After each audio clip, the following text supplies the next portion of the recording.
Kita akan membahas tentang beda nyeri otot pinggang dengan nyeri akibat gangguan ginjal. Pada nyeri otot pinggang atau muskuloskeletal biasanya terasa di area otot punggung bawah. Kemudian dia membaik dengan adanya istirahat dan memburuk saat kita bergerak atau ditekan. Nyeri akibat gangguan ginjal atau renal itu biasanya lebih dalam, tumpul, kemudian tidak berubah dengan posisi. Kemudian ditambah sering disertai gejala lain seperti demam, adanya mual, adanya nyeri saat kencing atau kencing yang berdarah.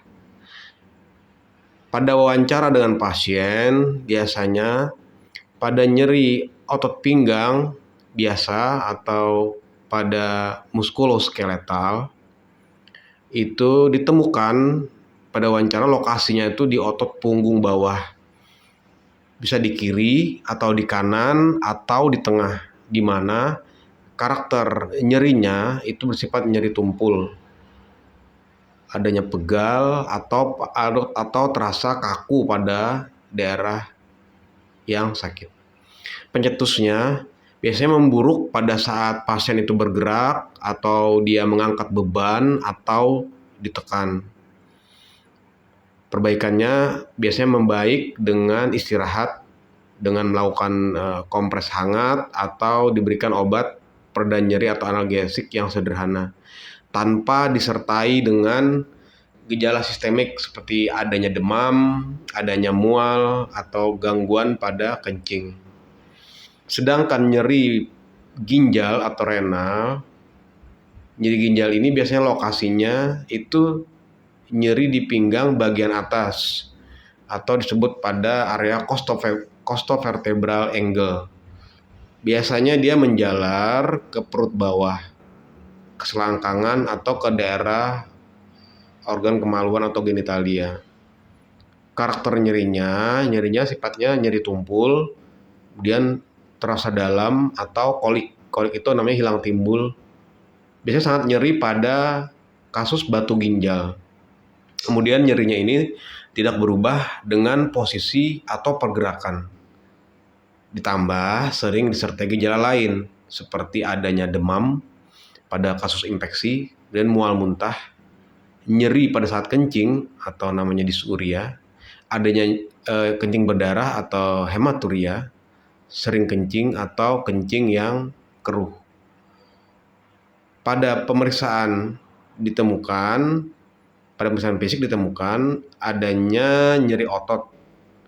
Pada nyeri otot itu nyeri tekan pada ototnya atau ligamennya, ada kekakuan otot, spasme otot, dan tidak ada nyeri ketok. Jadi kita ketok dengan tangan di daerah belakang, di daerah tulang belakang dan rusuk, itu tidak ada nyeri.